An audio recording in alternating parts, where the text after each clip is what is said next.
સ્વામિનારાયણ ભગવાનની જય, અક્ષર પુરુષોત્તમ મહારાજની જય, ગુણાતીતાન સ્વામી મહારાજની જય, ભગતજી મહારાજની જય, શાસ્ત્રીજી મહારાજની જય, યોગીજી મહારાજની જય.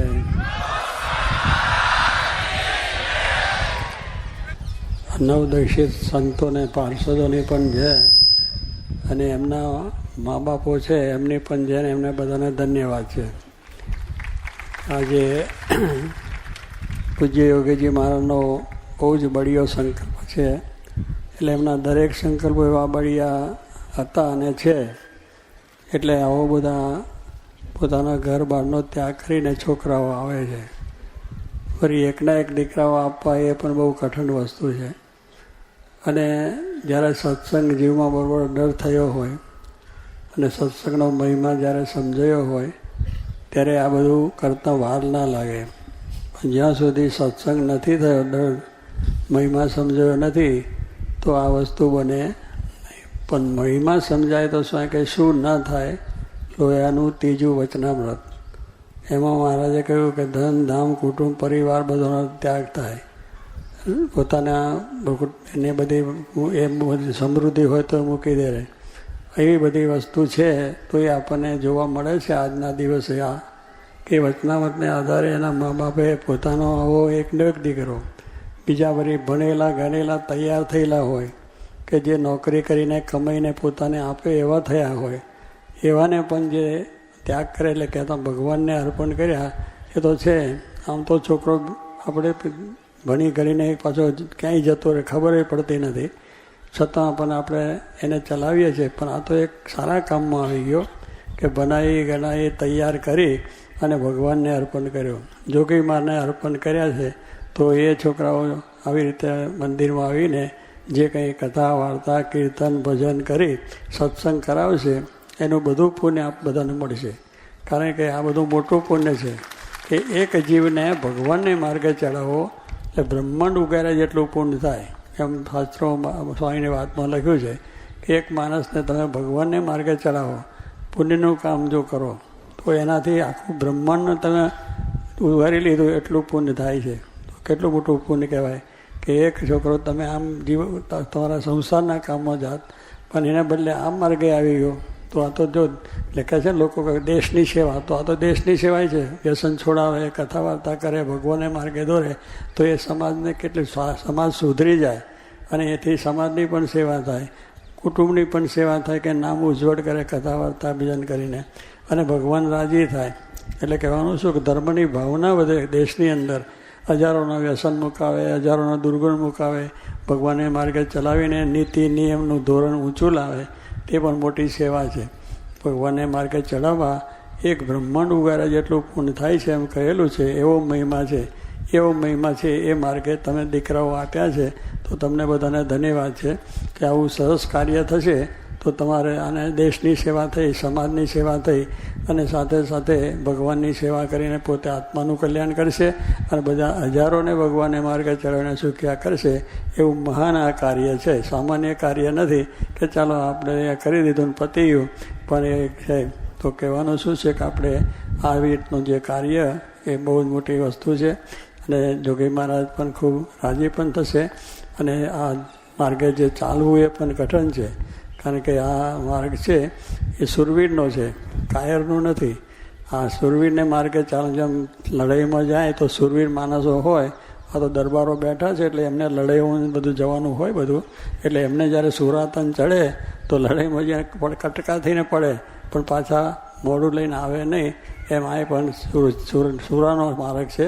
સાધુ થઈને સાધુના નિયમ ધર્મમાં રહીને ભગવાનને રાજી કરવા અને હજારો માણસને ભગવાનને ચડાવવા, તો એવું સુરવીરનું કામ છે. અને સુરવીર એમના મા બાપ છે અને સુરવીર પાછા છોકરા છે. એટલે બધું સારું કામ બધું થાય અને સરસ રીતે થઈ જાય છે. તો આપણે ભગવાન આપણે રાજી કર્યા છે અને ભગવાન રાજી થયા છે તો બધી આખું બ્રહ્માંડ રાજી થઈ ગયું. એક જીવને જમાડે તો ભગવાન આખું બ્રહ્માંડ જમી જાય. એક જે કહ્યું ને કે એક જમતા બોલ્યો અસંખ્યથી શું સર્યું, કે ભગવાન કૃષ્ણ પરમાત્મા બધા થયા પણ ભગવાન જમ્યા તો આખું બ્રહ્માંડ જમી ગયું. એમ શાસ્ત્રોમાં મહિમા છે એમ એકને પૂજે તો આખી દુનિયા પૂજાઈ ગઈ. એક રાજી થાય આખી દુનિયાને આપણે રાજી કરીએ તો થઈ શકે એવું નથી. આખી દુનિયાના માણસો કે કુટુંબ પરિવારમાં થઈ શકે એવું નથી. પણ એક જ એક પુરુષ રાજી થયા કે ભગવાન. એટલે આવા શ્રીજી મહારાજ સાક્ષાત પૂર્ણ પુરુષોત્તમ, એમના ધારક શાસ્ત્રી મહારાજ, યોગી મહારાજ સંત છે. એવા એ પુરુષ રાજી થઈ ગયા તો આપણો બેડો પાર થયો ગયો. આપણા અનંત જન્મ સુધરી ગયા, આપણા અનંત જન્મના પાપ બળી ગયા અને પુણ્ય થઈ જાય છે. એવું પુણ્યનું કામ છે. આ જે પુણ્યનું કામ છે. એટલે એની અંદર આપણે બધાને ખૂબ આ રીતની ભક્તિ થઈ છે, સેવા થઈ છે. અને બધા સંતો છે જે થયા છે એ પણ એવા થાય કે પોતાના નિયમ ધર્મ આજ્ઞા ઉપાસના સર્વ રહીને દાસભાવ થઈને સેવક ભાવ થઈને એ પણ એવી સેવા કરશે તો એમનું તો કલ્યાણ છે.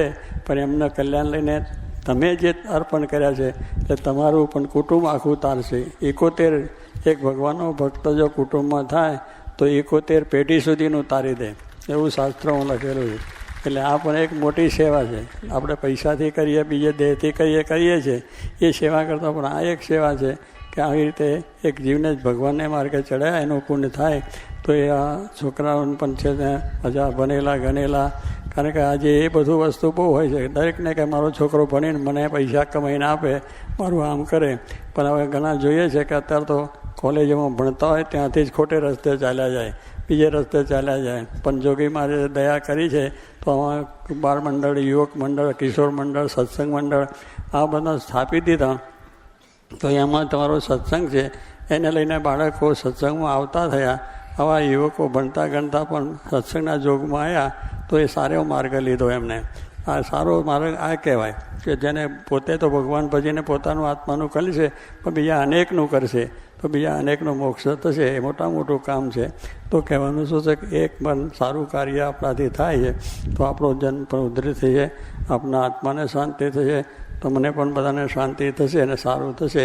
અને આ પ્રમાણે આજે પેલા જેમ લગ્ન પ્રસંગ થાય ત્યારે સગાવાલા બધા આપણા આવે છે અને જેમ લગ્નનો ઉત્સવ આવે છે તો આ એક પણ ઉત્સવ છે કે આ પણ દીક્ષા તીર્થ પર્વ, દીક્ષા પર્વ છે એનો મહોત્સવ છે. આ પેલો લગ્નનો પ્રસંગ છે એમાં બધું આપણે કરીએ છીએ તો પણ એક આનંદથી ઉત્સાહથી કરીએ છીએ.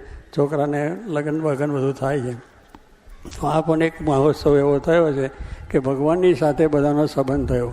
ગુરુ જે યોગીજી મહારાજની સાથેનો સંબંધ થયો એ મોટું કામ છે. કારણ કે બીજો તો હથેવાળો થાય ને તૂટી જાય, પણ ભગવાનની સાથે જે હથેવાળો થાય છે એ કાયમનો છે અને અક્ષરધામની પ્રાપ્તિ થાય એવો હથેવાળો છે.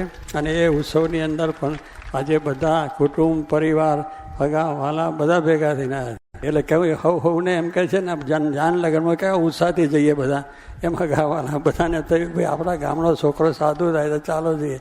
તો એવું કહેવાનું શું કે એમ દરેક ગામની અંદર દરેક જેમના કુટુંબ પરિવાર છે એ ઉત્સાહથી આવ્યા છે તો શું ઉત્સાહથી કરેલું પુણ્ય છે એ આપણને વધે છે. પણ મળતી જોગી મારે કે કાન હલાવે, જોગી મારે કહે મળતી કાન હલાવે કે આ જોઈશું પછી વાત કરશું એ બધું મળતી ગયા. પણ પેલું કહ્યું ને તરત તો બોલ્યા કે લે આ પટ લઈને એ ત્યાં કહેવાનું કે એ સુરવીર છે. તો એવો આ કાર્ય આપણે થયું છે. મળતી નથી પરણે નથી, મહિમાથી ઉત્સાહથી ઉમંગથી આ બધાએ કાર્ય કર્યું છે. અને છોકરાઓ જે સાધુ થયા છે અને પાર્ષદ બધા થયા છે એને પણ એટલો જ ઉત્સાહ છે કે આ થવું ક્યારે સાધુ હમણાં કેટલા દાડાથી બધા થન થાય કે ક્યારે અમારી દીક્ષા તીર્થ આવે, દીક્ષા તીર્થ ક્યારે આવે. તો કહેવાનું છે કે એમને પણ ઉત્સાહ. તો સ્વામી કે 2 લોઢા ટપેલા હોય તો હાંધો બાજે, પણ લોકો એક ટપેલું એક ના હોય તો ઘન માર્યા જ કરો ને કશું થાય નહીં. પણ આ તો બે મા બાપની પણ એટલી તીવ્ર ઈચ્છા અને દીક્ષા લેનારની પણ એટલી દીક્ષા કે જેથી કરીને બેનો હોંધો બાજી ગયો છે. તો એ કાયમનો હોંધો છે એટલે હોંધો તૂટે એવો નથી અને ભગવાનની સાથેનો સંબંધ છે કાયમ થયો છે. તો બધાને પણ આપને પણ ભગવાન રાજી થશે, કુટુંબમાં પણ શાંતિ થાય, દરેકના દેશકાળ સારા થાય, નોકરી ધંધા વ્યવસાયમાં સારા થાય, સર્વની આર્થિક માનસિક બધી આધ્યાત્મિક સ્થિતિ સારી થઈ જાય.